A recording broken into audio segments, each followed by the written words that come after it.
राजनीति विज्ञान के विद्यार्थियों, व्यवहारवाद के पार्ट 3 में आपका पुनः स्वागत है, अभिनंदन है। मित्रों,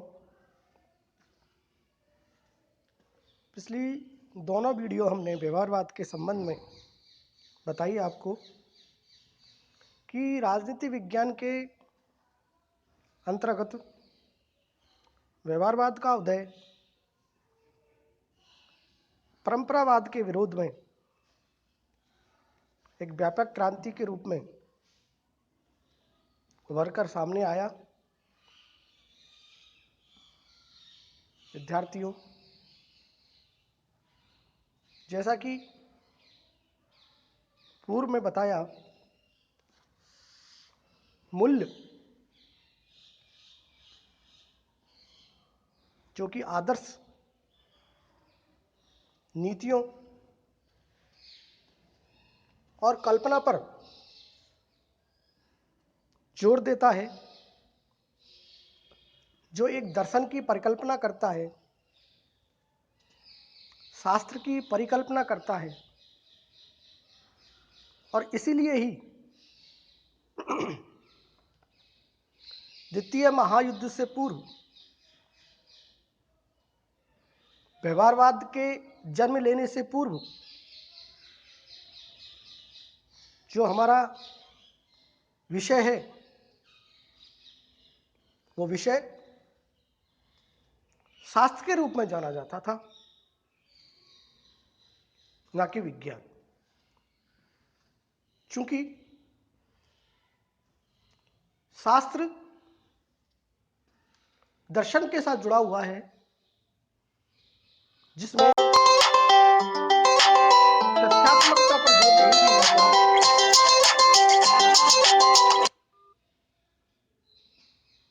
जिसमें कल्पना पर जोर दिया जाता है, जो आदर्शों और नीतियों की बात करता है। परंतु 1908 में ग्राहम बलास ने अपनी एक पुस्तक लिखी और उस पुस्तक का नाम है ह्यूमन नेचर एंड पॉलिटिक्स। और A.F. बेंटले की पुस्तक द प्रोसेस ऑफ गवर्नमेंट। इन दोनों ग्रंथों के अंदर इन दोनों विद्वानों ने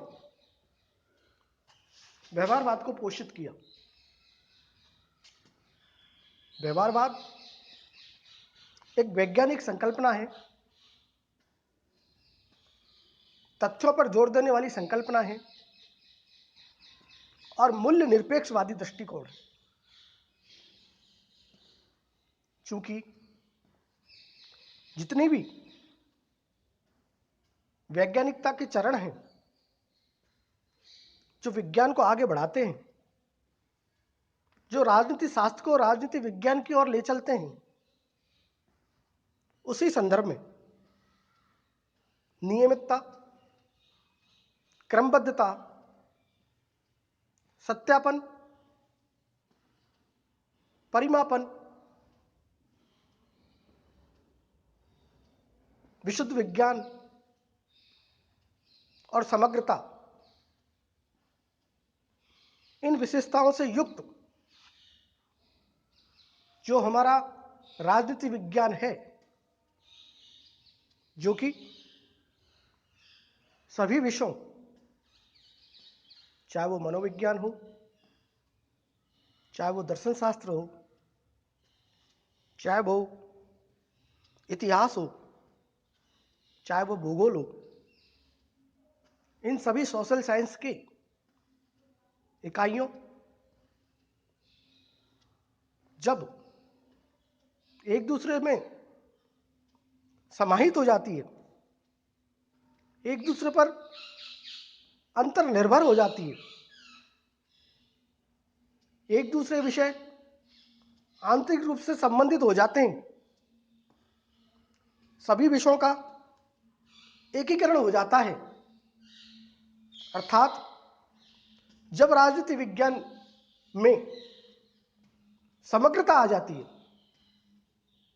तो राजनीति विज्ञान का दृष्टिकोण शास्त्र से हटकर, संकीर्णता से निकलकर व्यापकता की ओर उन्मुख हो जाता है। पद्धतियों की यदि हम बात करें तो दार्शनिक पद्धति से विपरीत यदि हम व्यवहारवाद की पद्धतियों में जाएं तो विश्लेषण, प्रयोगात्मक निरीक्षण, पर्यवेक्षण,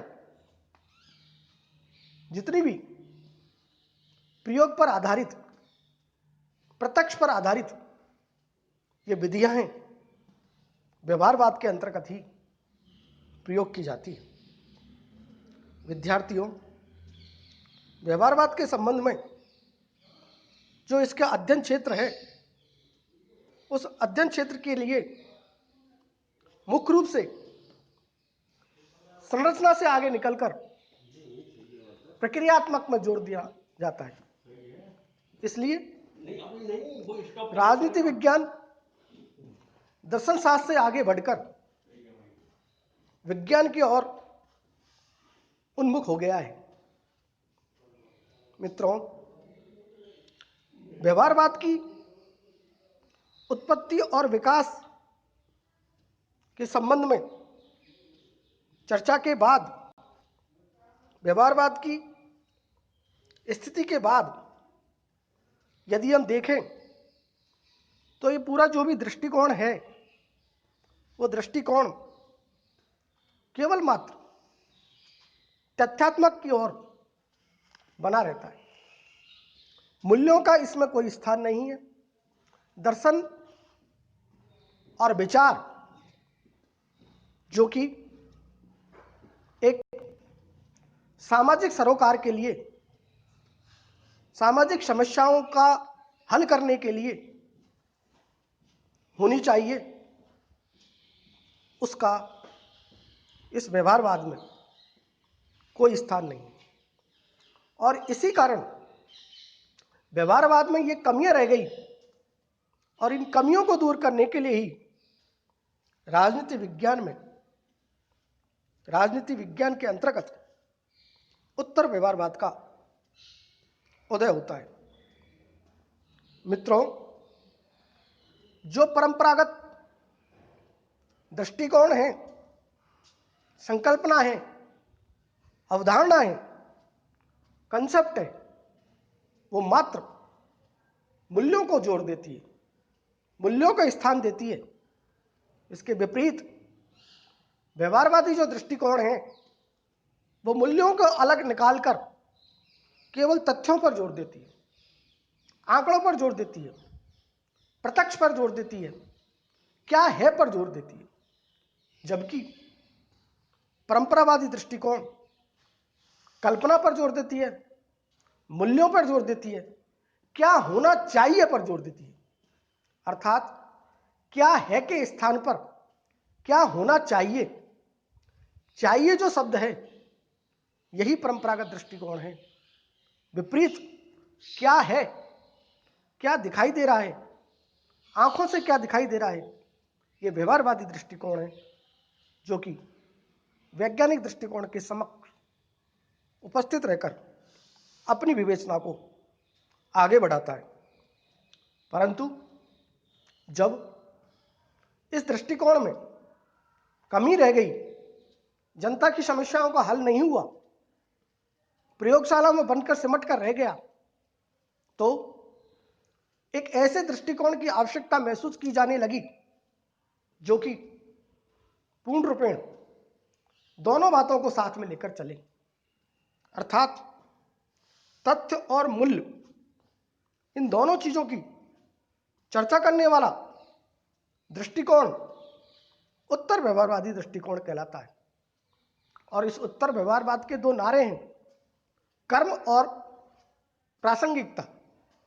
कहने का तात्पर्य यह है कि एक्शन, मूवमेंट और क्रिया, अर्थात कर्म, जो कर्म वाली अवधारणा है, ये तभी प्रासंगिक हो सकती है, तभी आगे बढ़ सकती है जब ये सार गर्भित हो, अनुकूल हो, समस्याओं के लिए निजात दिलाने के लिए, प्रॉब्लम के हल करने के लिए प्रासंगिक हो। अर्थात कर्म और प्रासंगिकता जब मिल जाते हैं तो जो दृष्टिकोण सामने उभर कर आता है वो उत्तर व्यवहारवादी दृष्टिकोण कहलाता है। कहने का तात्पर्य यह है कि राजनीति विज्ञान के अंतर्गत द्वितीय महायुद्ध के बाद, यानी कि और भी स्थिति अगर देखें तो 1967 के बाद का जो चरण है वो राजनीति विज्ञान के अंतर्गत उत्तर व्यवहारवादी दृष्टिकोण के अंतर्गत माना जाता है, समझा जाता है। विद्यार्थियों, मित्रों, अगस्ट काम्टे, दुर्खीम, मार्क्स आदि राजनीति विज्ञानों ने व्यवहारवाद के लिए अनुकूल परिस्थितियां पैदा की और अगस्ट काम्टे ने अनुभवकारी पद्धति को विकसित किया, वैज्ञानिक प्रवृत्तियों को सामाजिक तथ्यों पर लागू किया। इसी तरह मार्क्स ने भी सर्वप्रथम राजनीतिक कार्यों की सामाजिक संदर्भ में व्याख्या की।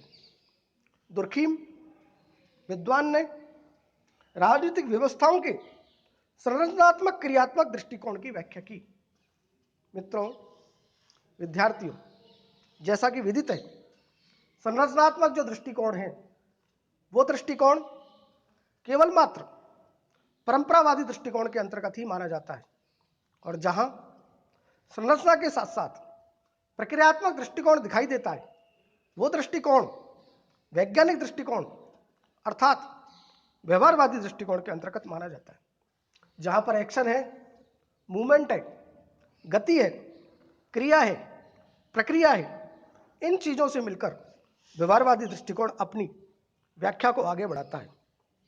मित्रों, व्यवहारवाद की आधारभूत मान्यताओं के संबंध में यदि हम चर्चा करें तो Easton, David Easton, Robert Dahl, Catlin इत्यादि व्यवहारवादियों ने इसकी आधारभूत जो संरचनाएं उसके संबंध में बताया है कि अध्ययन की इकाई बड़ी होगी तो इसका अध्ययन गहन हो सकेगा।